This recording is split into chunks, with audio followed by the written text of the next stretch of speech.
Welcome વિદ્યાર્થી મિત્રો. Mechanical properties of fluids કે જેમાં આપણે સેશન 3 ફ્લુઇડ સ્ટેટિક્સને આગળ વધારીએ છીએ. તો આજનો આપણો અભ્યાસ એ આપણી ટેક્સ્ટબુકમાં ડિટેલમાં કશું આપ્યું નથી. હા, એના ઉપયોગ કીધા છે. તો એવો એક અભ્યાસ આપણે કરવા જઈ રહ્યા છે અને જેના પરથી ઘણા બધા ક્વેશ્ચન્સ પૂછાયા છે. તો આપણો આ ત્રીજો થિયરીનો સેશન છે. નેક્સ્ટ સેશનમાં આપણે ફ્લુઇડ સ્ટેટિક્સમાં જે હજુ પણ અમુક ટિપિકલ પ્રોબ્લેમ્સ છે, અમુક JEE એડવાન્સને લગતા પણ છે, પણ એમાં પણ ઘણો બધો સાર થિયરીનો છુપાયેલો છે જે થિયરીમાં આપણે ભણાવી શકતા નથી, પણ તેમ છતાં સમજી શકાય છે. તો ફ્લુઇડ સ્ટેટિક્સનું ચોથું સેશન પણ આપણે ભણવાના છીએ. તો આજે ત્રીજા સેશનમાં થિયરીને કમ્પ્લીટ કરી નાખી. પહેલું છે બાયોન્ટ ફોર્સ અને બાયોન્સી, ઉત્પ્લાવક બળ અને ઉત્પ્લાવકતા. તમને એક સામાન્ય અનુભવ છે કે જ્યારે કોઈ પદાર્થ હવામાં રહેલો હોય તો એનું હવામાં તમે જ્યારે વજન અનુભવો છો તો આ વજન કંઈક તમે અનુભવશો. હવે આ જ પદાર્થને જ્યારે તમે પ્રવાહીમાં ડૂબાડેલો હશે તો તમને ઊંચકવો સહેલો લાગશે. મતલબ કે અહીંયા તમે કંઈક ઓછું વજન અનુભવો છો. કેમ આવું થયું? વજન ઓછું અનુભવવાનું કારણ શું? તો અહીંયા ઉર્ધ્વ દિશામાં પદાર્થ પર એક બળ લાગતું હોવું જોઈએ અને આ બળને આપણે શું બોલીએ છીએ? ઉત્પ્લાવક બળ. તો જ્યારે કોઈ પદાર્થને તરલમાં ડૂબાડેલો હોય, ખાસ કરીને આપણે પ્રવાહી સ્થિતિની જ વાત કરીએ છીએ, જ્યારે કોઈ પદાર્થને પ્રવાહીમાં ડૂબાડેલો હોય ત્યારે તેનું વજન એના પોતાના હવામાંના વજન કરતાં કંઈક ઓછું જણાય છે. જેટલું ઓછું જણાય તે બળને આપણે કહીશું ઉત્પ્લાવક બળ અને આ ગુણધર્મને આપણે ઉત્પ્લાવકતા કહીશું. હવે આવી ઉત્પ્લાવક બળ ઉદ્ભવવાનું કારણ શું? તો બહુ સિમ્પલ છે. આપણે જાણીએ છીએ કે પ્રવાહીમાં જેમ જેમ ઊંડાઈએ જઈએ તેમ દબાણ વધે છે. બીજું, આ દબાણ હંમેશા પદાર્થની સપાટીને લંબ રૂપે લાગતું હોય છે.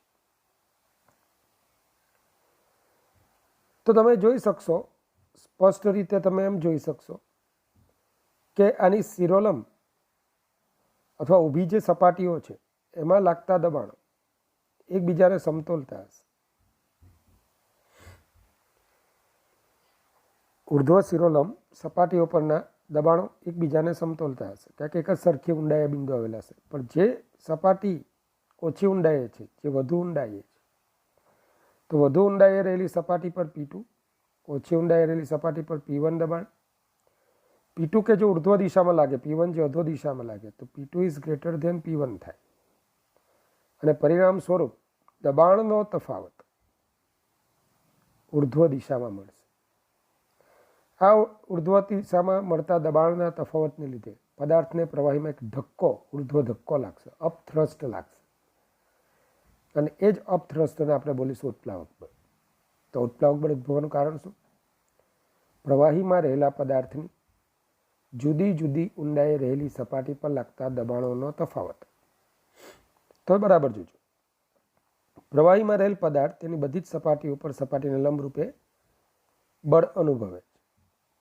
ઊંડાઈ સાથે દબાણમાં વધારો થતો હોવાથી પ્રવાહીમાં વધુ ઊંડાઈ રહેલી પદાર્થની સપાટી પર ઉર્ધ્વ દિશામાંનું દબાણ ઓછી ઊંડાઈ રહેલી સપાટી પરના અધો દિશામાં લાગતા દબાણ કરતાં વધારે હોય છે.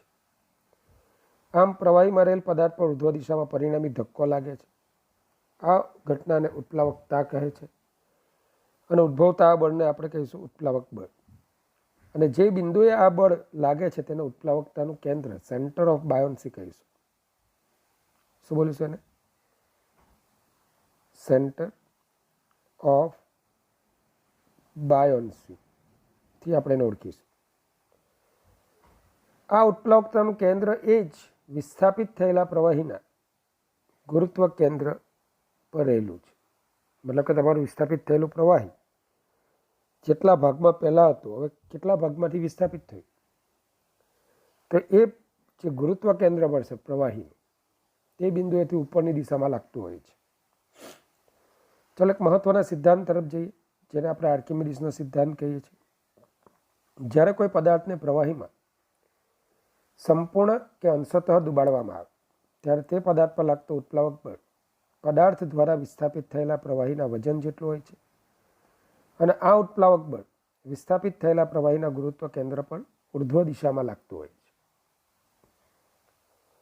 ચાલો, તો જ્યારે કોઈ પદાર્થને પ્રવાહીમાં સંપૂર્ણ દુબાડો કે અંશતઃ દુબાડો તો ઉત્પ્લાવક બળ એ પદાર્થ દ્વારા વિસ્થાપિત થયેલા પ્રવાહીના વજન જેટલું છે.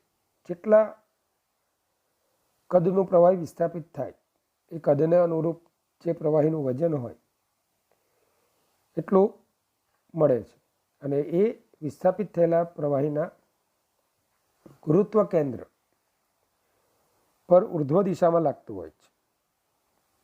ચાલો એની સાબિતી જોઈએ. સાબિતીમાં ખાસ એક પ્રવાહી ભરેલ પાત્રમાં આપણે લંબઘન આકારનો એક પદાર્થ ડુબાડેલો છે. વિદ્યાર્થી મિત્રો, અહીં તમે કોઈ પણ આકારનો પદાર્થ લઈ શકો છો, પણ એક ગણતરીમાં આપણી સરળતા રહે એ હેતુથી આપણે લંબઘન પદાર્થ લીધો છે. અને આ લંબઘન માટે એની ઊંચાઈ h છે, અને ઉર્ધ્વ સપાટીઓનું ક્ષેત્રફળ કેપિટલ A જેટલું છે. તો હવે તમને ખબર છે કે ભાઈ એની ઉપરની જે સપાટી છે એ y1 ઊંચાઈએ આવેલી છે, અથવા h1 ઊંડાઈએ આવેલી છે, આપણે ઊંડાઈના સંદર્ભમાં ભણીએ, અને નીચેની સપાટી h2 ઊંડાઈએ આવેલી છે. જે ઉર્ધ્વ બાજુઓ છે, ઊભી બાજુઓ છે, એમાં તમે કોઈ એક જ સમક્ષિતિજ ઊંડાઈ લો તો જેટલું દબાણ આ બિંદુ પાસે લાગશે, ધારો કે આ A બિંદુ, એટલું જ આ B બિંદુ પાસે લાગશે. તો ઉર્ધ્વ સપાટીઓ પર લાગતા દબાણો ને લીધે ઉદ્ભવતા બળો એ સંતુલનમાં હશે, એકબીજાને સમતોલશે. બરાબર. પણ વાત કરીએ ઉપરની સપાટી, તો કે જ્યાં દબાણ P1 છે, P1 is equal two PA plus H1 ρg, અને નીચેની સપાટી કે જ્યાં ઉર્ધ્વ દિશામાં લાગતું દબાણ P2 છે, P2 બરાબર PA પ્લસ H2 ρg. સ્પષ્ટ છે કે P2 is greater than P1 થાય. આથી પદાર્થ પર ઉર્ધ્વ દિશામાં લાગતું પરિણામી બળ એટલે કે ઉત્પ્લાવક બળ FB બરાબર F2 માઇનસ F1. તો P2A minus P1A, P2 minus P1, હવે P2 માઇનસ P1 કરશો તો PA કટ થઈ જશે, H2 minus H1 into ρg into A. પરંતુ વિદ્યાર્થી મિત્રો, H2 minus H1 is equal two H તમે જાણો જ છો, અને H ઇન્ટુ A, તો આ થશે પદાર્થનું કદ, અને જેટલા કદનો પદાર્થ જેટલા જ કદના પ્રવાહીને વિસ્થાપન પણ કર્યું છે. તો આપણે એમ કહી શકીશું કે H ઇન્ટુ A પદાર્થનું કદ અથવા વિસ્થાપિત થયેલા ડૂબેલા પદાર્થનું કદ અથવા વિસ્થાપિત થયેલા પ્રવાહીનું કદ. આ સ્થિતિમાં તમે ચેક કરો, ρ પ્રવાહીની ઘનતા, V પ્રવાહીનું કદ, ઘનતા ગુણ્યા કદ પદાર્થ વિસ્થાપિત થયેલા પ્રવાહીનું દળ ગુણ્યા ગુરુત્વ પ્રવેગ, વજન બળ. તો આમ ઉત્પ્લાવક બળ એટલે જ વિસ્થાપિત થયેલા પ્રવાહીનું વજન બળ. વિદ્યાર્થી મિત્રો, બીજો કિસ્સો આપણે આમ જોઈએ, જે અગાઉ મેં હમણાં જ તમને ભણાવ્યો, કે તમે જોયું હતું કે જ્યારે પદાર્થને હવામાં રાખીએ તો એનું વજન W, પ્રવાહીમાં રાખીએ તો એનું વજન W ડેશ થાય છે. હવે એકચ્યુઅલી આવું કેવી રીતે થયું? તો કે જ્યારે પદાર્થને તમે પ્રવાહીમાં રાખ્યો તો W વજન તો હતું જ, પણ ઉર્ધ્વ દિશામાં ઉત્પ્લાવક બળ લાગતા પરિણામી વજન W ડેશ નોંધાય. આમ W dash W minus FB, અથવા FB બરાબર W માઇનસ W ડેશ. અને W માઇનસ W ડેશને શું બોલીશું? પદાર્થના પ્રવાહીમાં પદાર્થના વજનમાં ઘટાડો.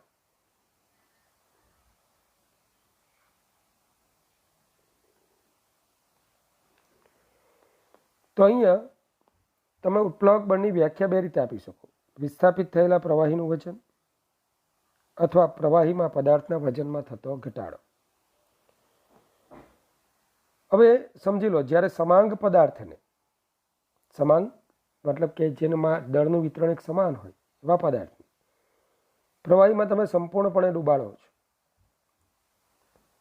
ત્યારે ઉત્પ્લાવકતાનું કેન્દ્ર અને પદાર્થનું ગુરુત્વ કેન્દ્ર એક જ થાય છે.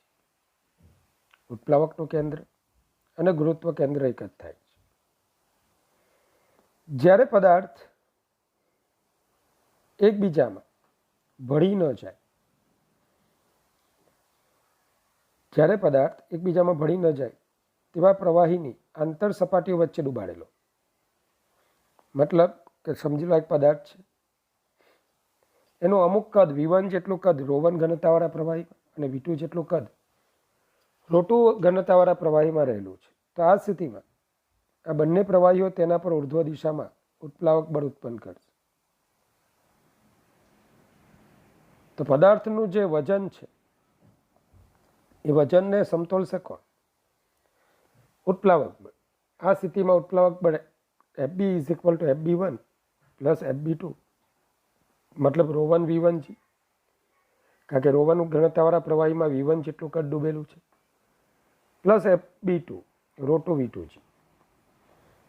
હવે ઉત્પ્લાવક બળના સંદર્ભમાં પણ બહુ અગત્યનો કન્સેપ્ટ છે. એમ તમે આગળ પણ કીધેલું સાપેક્ષ ઘનતા વખતે પહેલા સેશનમાં, અને મેં ત્યારે પ્રોમિસ કરેલું કે હું તમને આની સાબિતી આગળ જતા આપીશ. તો ઉત્પ્લાવક બળના સંદર્ભમાં સાપેક્ષ ઘનતા, relative density in form of buoyant force, જ્યારે પદાર્થને પ્રવાહીમાં સંપૂર્ણપણે ડૂબાડવામાં આવે ત્યારે પદાર્થના વજનમાં થતો ઘટાડો ઇઝ ઇક્વલ ટુ ઉત્પ્લાવક બળ. ત્યારે પદાર્થના વજનમાં જે ઘટાડો થાય તે ઉત્પ્લાવક બળ જેટલો હોય, ઇઝ ઇક્વલ ટુ પદાર્થનું હવામાં વજન માઇનસ પદાર્થનું પાણીમાં વજન. હમણાં જ જોયું. તો ઉત્પ્લાવક બળ is equal to W air minus W water. તો W air is equal to FB plus W water. બરાબર જોજો. આમ જો બંનેમાંથી FB ને કોમન લો તો 1 plus W water upon FB. હવે તમને ખબર છે કે જો પદાર્થની ઘનતા ρ હોય અને પાણીની ઘનતા ρ વોટર હોય તો સમીકરણ 2માં આપણે આ રીતે લખીએ, W એર ρVG, ρ પદાર્થની ઘનતા, FB ρ વોટર VG. તો FB plus W water upon FB. બરાબર જોજો. પરિણામ નંબર 1 શું કે FB પ્લસ W વોટર એટલે જ W એર પદાર્થનું હવામાં વજન, અને ઉત્પ્લાવક બળ એટલે W air minus W water.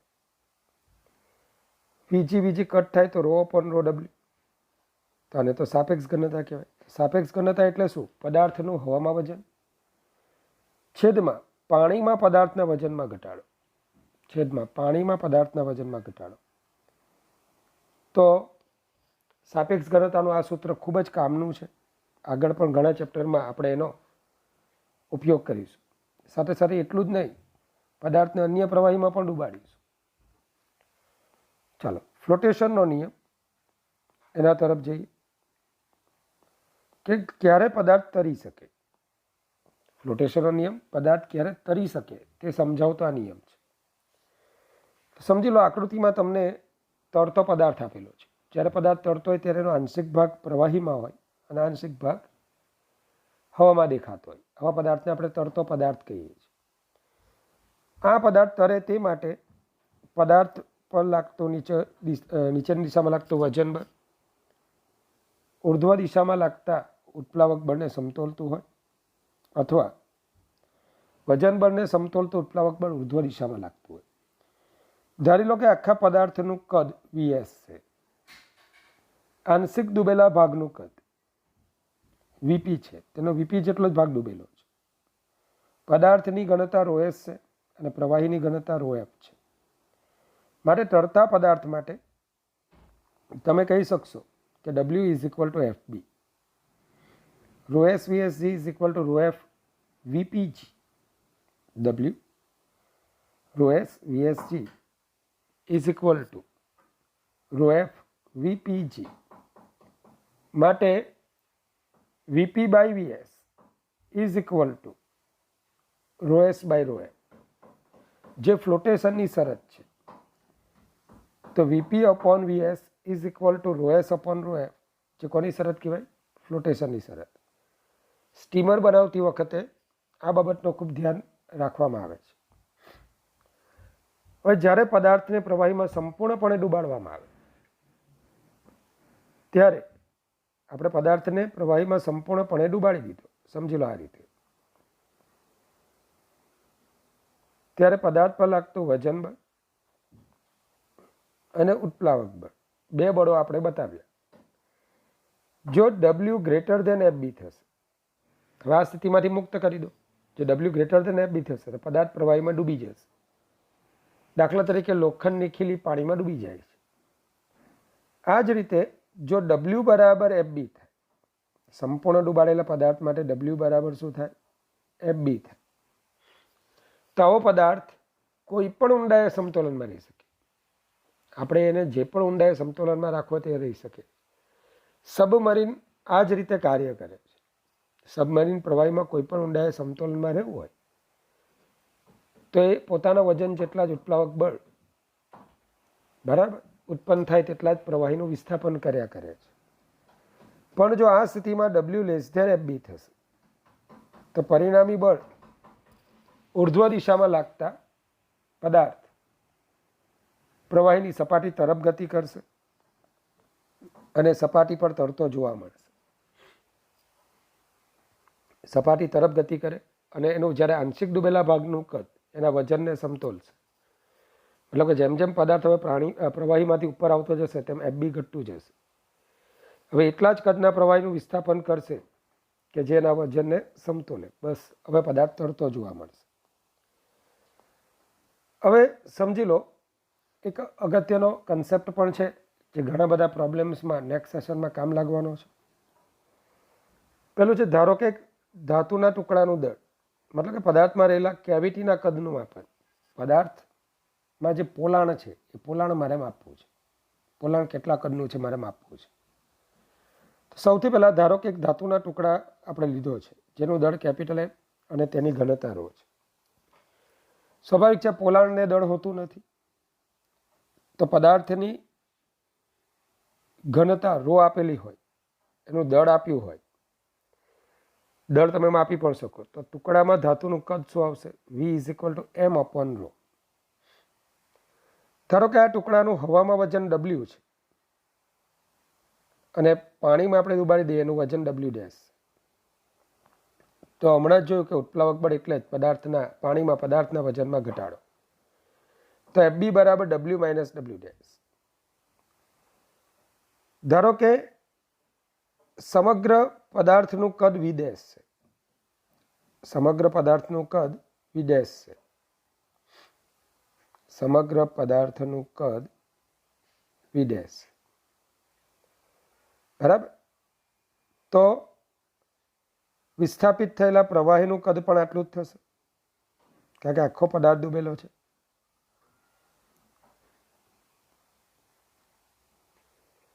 તો ઉત્પ્લાવક બળ વિસ્થાપિત થયેલા પાણીનું વજન V dash ρ W G is equal to W minus W dash. ચલો V ડેશ શોધી કાઢો. W minus W dash upon ρ W G. તો પોલાણનું કદ કેટલું? તો કે આખા પદાર્થના કદમાંથી એમાં જેટલા ભાગમાં ધાતુ રહેલી છે એટલું કદ બાદ કરી નાખો. V ડેશમાંથી આખા પદાર્થના કદમાંથી V બાદ કરી નાખો તો V ડેશ માઇનસ V એ કેવિટી એટલે કે પોલાણનું કદ થશે. વિદ્યાર્થી મિત્રો, થોડા નાના એક્ઝામ્પલ મેં લીધા છે. ક્રિટિકલ એક્ઝામ આપણે આવતા સેશનમાં જોઈશું. કે બરફની ઘનતા 917 કિલોગ્રામ પર મીટર ક્યુબ છે. તો બરફનો કેટલો ભાગ પાણીમાં હશે? દરિયાના પાણીની ઘનતા 1024 કિલોગ્રામ પર મીટર ક્યુબ છે અને આ બરફની હિમશિલાનો કેટલો ભાગ આપણે જોઈ શકીશું? ટૂંકમાં ડૂબેલો ભાગ કેટલો અને તરતો ભાગ કેટલો? તો જ્યારે આ હિમશિલા બરફનો મોટો ટુકડો સંતુલનમાં હોય ત્યારે ફ્લોટેશનના નિયમ પરથી આપણે શું જોઈએ? બરફનું વજન ઇઝ ઇક્વલ ટુ વિસ્થાપિત થયેલા પાણીનું વજન. તો V S rho ice G is equal to V P rho water G. V S rho ice G is equal to V P rho water G. તો વીપી બાય વીએસ આપણે આવું કરીએ, V P by V S is equal to rho ice upon rho W.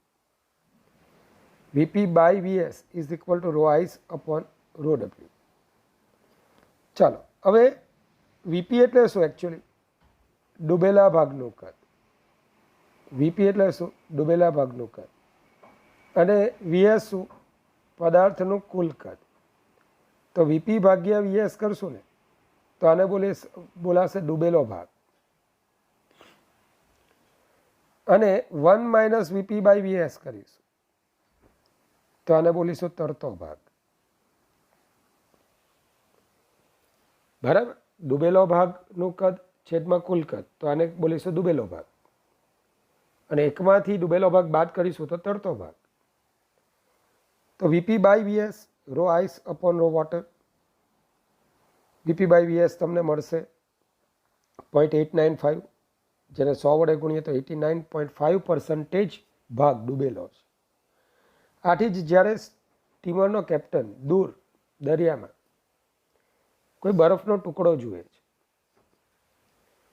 જ્યારે દક્ષિણ ગોળાર્ધમાંથી પસાર થતો હોય અને ઠંડા વાતાવરણમાંથી પસાર થતો હોય ને સ્ટીમરનો કેપ્ટન જ્યારે કોઈ બરફનો ટુકડો જુએ છે તરત જ સ્ટીમરની દિશા બદલી નાખે છે. એનું કારણ એને જે દેખાય છે લગભગ 10% જેટલું દેખાય છે બરફ, પણ પાણીની અંદર બહુ મોટા કદનો બરફ, 90% કદનો બરફ તો પાણીની અંદર રહેલો છે. તો તરતો ભાગ મારે કરવો હોય તો 100માંથી 89.5% બાદ કરી નાખો તો 10.5% એ તરતા ભાગનું કદ થશે, તરતો ભાગ થશે. ચલો, એક પદાર્થનું હવામાં વજન 10 ન્યૂટન છે. તેને પાણીમાં ડૂબાડવામાં આવે ત્યારે તેના વજનમાં 2 ન્યૂટન જેટલો ઘટાડો થાય છે. તો આ પદાર્થની ઘનતા શોધો. તો બહુ સહેલું છે. પદાર્થનું હવામાં વજન 10 ન્યૂટન, વજનમાં 2 ન્યૂટનનો ઘટાડો એટલે જ ઉત્પ્લાવક બળ અથવા વિસ્થાપિત થયેલા પાણીનું વજન. સાપેક્ષ ઘનતા એટલે પદાર્થનું હવામાં વજન છેદમાં પાણીમાં પદાર્થના વજનમાં ઘટાડો અથવા વિસ્થાપિત થયેલા પાણીનું વજન પણ બોલાય. તો હવામાં વજન 10, પાણીમાં વજન 2. સાપેક્ષ ઘનતા એટલે rho upon rho water. Rho is equal to 5 into 1000. પાણીની ઘનતા 1000 kilogram per metre. That's why આપણે શું કહી શકીએ? Rho is equal to 5000 kilogram per metre cube. ચાલો, એક લાકડાનો બ્લોક 0 ડિગ્રી સેલ્સિયસ તાપમાને પાણીમાં તરે છે. તેનું વી જેટલું કદ પાણીની ઉપર રહેલ છે. હવે પાણીનું તાપમાન 0 ડિગ્રી સેલ્સિયસથી 20 ડિગ્રી સેલ્સિયસ જેટલું વધારવામાં આવે છે. તો કદ વીનો તાપમાન ટી સાથેનો સંબંધ શોધો. તો વિદ્યાર્થી મિત્રો, ધારો કે લાકડાના બ્લોકનું કુલ કદ વીએસ છે, વોલ્યુમ ઓફ સોલિડ, અને તેનું વજન ડબલ્યુ છે. તમે ટી તાપમાને તરતા બ્લોક માટે બ્લોકનું વજન ઇઝ ઇક્વલ ટુ વિસ્થાપિત થયેલા પાણીનું વજન. બ્લોકનું વજન ઇઝ ઇક્વલ ટુ વિસ્થાપિત થયેલા પાણીનું વજન. તમને ખ્યાલ જ છે. તો ડબલ્યુ બરાબર વી ડેશ માઇનસ વી, બરાબર ધ્યાન આપજો, વિસ્થાપિત થયેલા પાણીનું વજન. તો કેટલું પાણી વિસ્થાપિત થશે? તો કુલ કદ ધારો કે પદાર્થનું વીએસ હોય, કુલ કદ વીએસ હોય, વીએસમાંથી અથવા વી ડેશ છે, માફ કરજો અહીંયા આપણે સંકેત વી ડેશ છે. તો વી ડેશમાંથી વી બાદ કરો, પાણીની બહારનું જે કદ છે વી ડેશમાંથી વી બાદ કરો તો V dash minus V, rho liquid into G. તો આ ડૂબેલા ભાગનું કદ થશે, પદાર્થના ડૂબેલા ભાગનું કદ અથવા વિસ્થાપિત થયેલા પ્રવાહીનું કદ. હવે રોટી ઇઝ ઇક્વલ ટુ ટી તાપમાને પાણીની ઘનતા, અને તેની ચર્ચા આપણે આગલા સેશનમાં કરી. Rho T is equal to rho naught upon 1 plus gamma T. તો આમ ડબલ્યુ બરાબર વી ડેશ માઇનસ વી, બરાબર. શૂન્ય સેલ્સિયસ તાપમાને આ ટી ટેમ્પરેચરે પ્રવાહીની ઘનતા છે, તો આ 0 ડિગ્રી સેલ્સિયસ તાપમાને ઘનતા છે. તો V dash minus V rho naught G upon 1 plus gamma T. ચલો વી ડેશ માઇનસ વીને કરતા બનાવી દો અને ત્યારબાદ વીને કરતા બનાવો. તો વી બરાબર V dash minus W 1 plus gamma T upon rho naught G. વિદ્યાર્થી મિત્રો, ગામાને આપણે કદ પ્રસરણાંકથી ઓળખીએ છીએ. સ્પષ્ટ છે કે જેમ તાપમાન વધશે ને તેમ વી ડેશમાંથી બાદ થતી કિંમત વધશે, એટલે કે વી ઘટશે. મતલબ કે પદાર્થના તરતા ભાગનું કદ ઘટવા લાગશે. એક ટિપિકલ એક્ઝામ્પલ છે વિદ્યાર્થી મિત્રો, બરાબર ધ્યાનપૂર્વક જોજો. એક મીણના ટુકડાનું હવામાં વજન 18.03 ગ્રામ છે. એક ધાતુના ટુકડાનું પાણીમાં વજન 17.03 ગ્રામ છે. આ બંને ટુકડાઓને બાંધી દેતા તેમના પાણીમાં વજન 15.23 ગ્રામ થાય છે. તો મીણની સાપેક્ષ ઘનતા શોધો. શું માહિતી આપેલી છે જુઓ. એક મીણના ટુકડાનું હવામાં વજન, એને W1 આપણે નામ આપ્યું, 18.03 ગ્રામ ઇન્ટુ વેઇટ. હવે વજન શબ્દ આ લોકો જ્યારે લખે છે તો એની સાથે ગુણાકારમાં સ્મોલ જી છે, આપણે એમ માનવા. તો 18.03 એકચ્યુઅલી ગ્રામ વેઇટ, ગ્રામ વજન આપણે આમ પણ બોલીએ છીએ. વર્ષોથી ચાલતો આવેલો આ ગણતરીની એકમ પદ્ધતિઓ છે. ઘણા લોકો આવું લખે છે 18.03 ગ્રામ. ગ્રામ તો દળનો એકમ છે, વજન હોય તો બાજુમાં શું લખીશું? ગ્રામ વજન. ધારો કે મીણના ટુકડા અને ધાતુના ટુકડા પર લાગતા ઉત્પ્લાવક બળો FB1 અને FB2 છે. તો તરત તમને ખ્યાલ આવશે કે જો આ નું પ્રવાહીમાં વજન મારે માપવું હોય W1 ડેશ, તો W1 માંથી FB1 બાદ કરવું પડે. તો આ થશે એનું પ્રવાહીમાં વજન. ક્લિયર? આ જ રીતે બીજી માહિતીમાં શું આપેલું છે? ધાતુના ટુકડાનું પાણીમાં વજન, સરસ, પાણીમાં વજન છે. તો ધારો કે ધાતુના ટુકડાનું હવામાં વજન W2 લઈ રહી, તો W2 માઇનસ FB2 એટલે એ થશે એનું પાણીમાંનું વજન. તો હવામાં ધાતુના ટુકડાનું વજન ધારો કે W2 છે, તો W2 બરાબર પાણીમાંનું વજન પ્લસ FB2, પાણીમાંનું વજન પ્લસ FB2. ફરી પાછા જોઈ લેજો, બરાબર.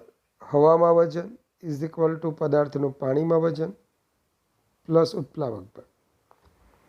તો આ રીતે તમે લખી શકો. ચાલો, હવે બંને ટુકડાઓના તંત્રને, સંયુક્ત તંત્રને આપણે પાણીમાં ડૂબાડી. તેમના ટુકડાઓનું પાણીમાં વજન આપણને કેટલું મળ્યું? 15.23 ગ્રામ વેઇટ. તો બંને ટુકડાઓનું હવામાંનું વજન W1 પ્લસ W2 માઇનસ બંને ટુકડાઓ પર લાગતું ઉત્પ્લાવક બળ ઇઝ ઇક્વલ ટુ 15.23. આ લખતા આવડવું જોઈએ કે પાણીમાં વજન ઇઝ ઇક્વલ ટુ હવામાંનું વજન ઓછા ઉત્પ્લાવક બળ. ચલો W1 આપણને આપેલા જ છે. W2 તો 17.03 પ્લસ FB2 માઇનસ FB1 તો મીણના ટુકડા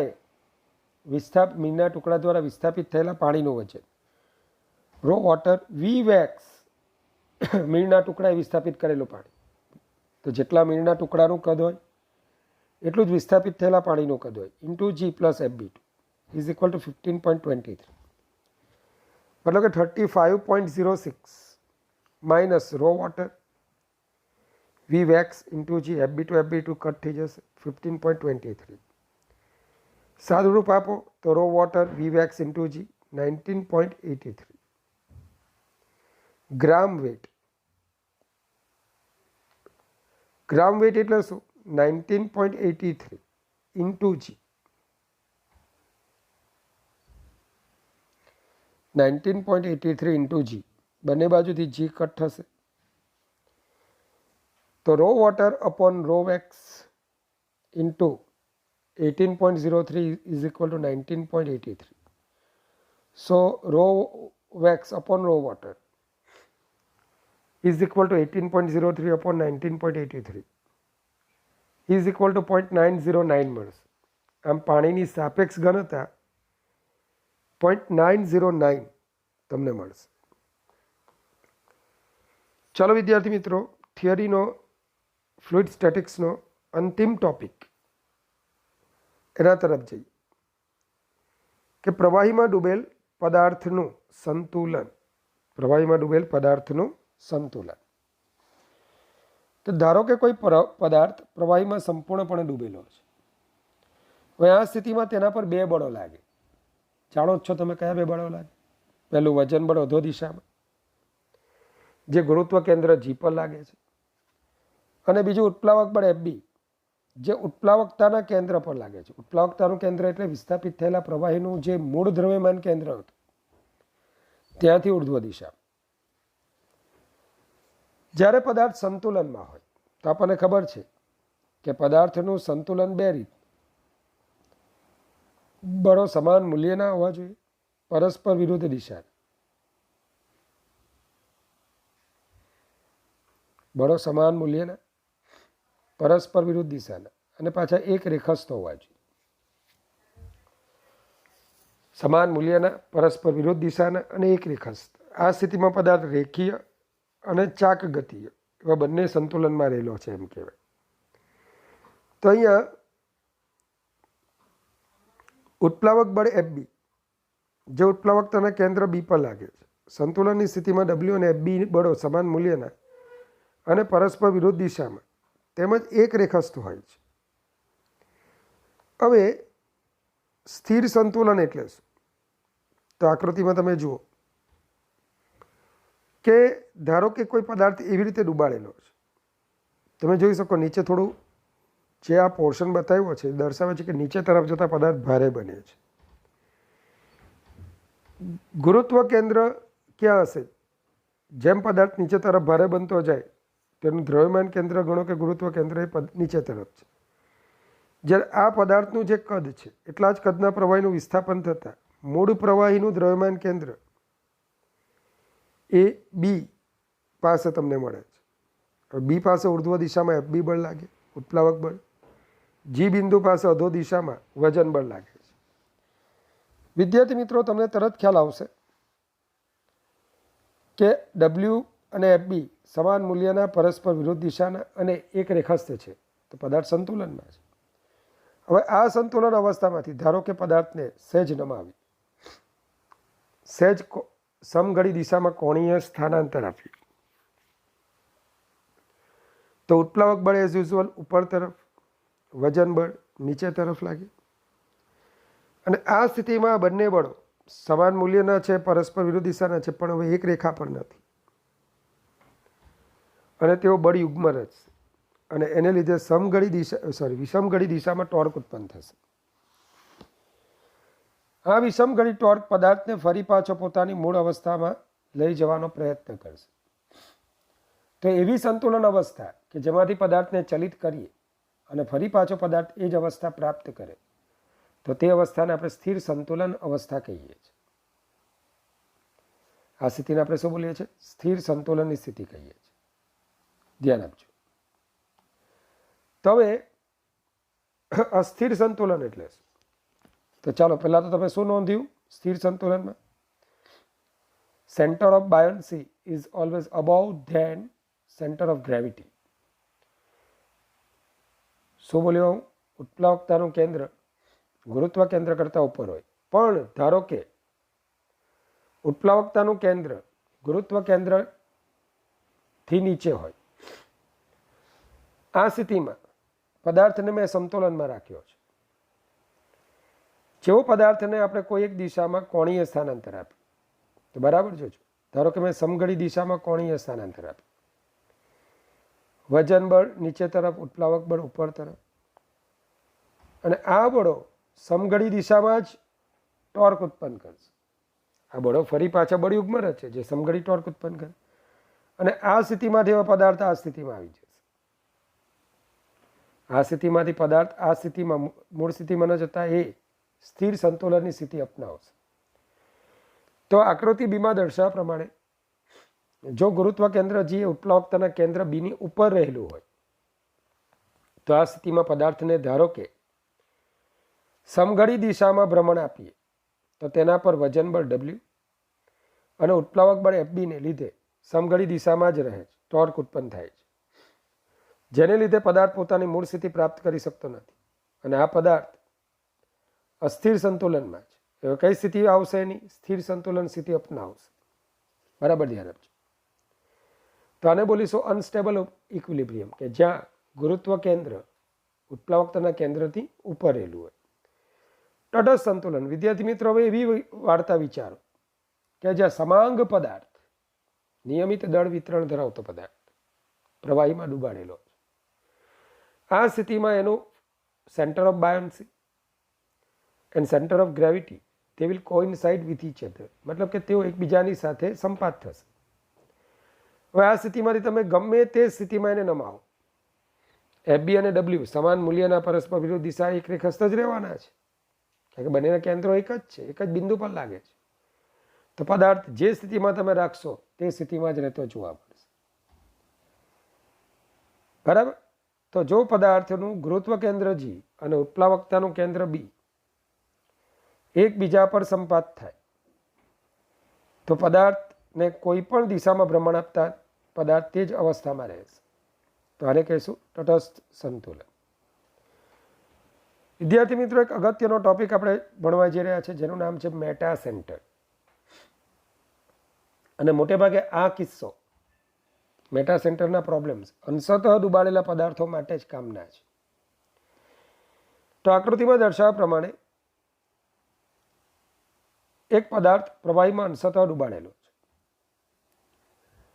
એનું સેન્ટર ઓફ બાયોન્સી અને સેન્ટર ઓફ ગ્રેવિટી બંને બતાવ્યા છે.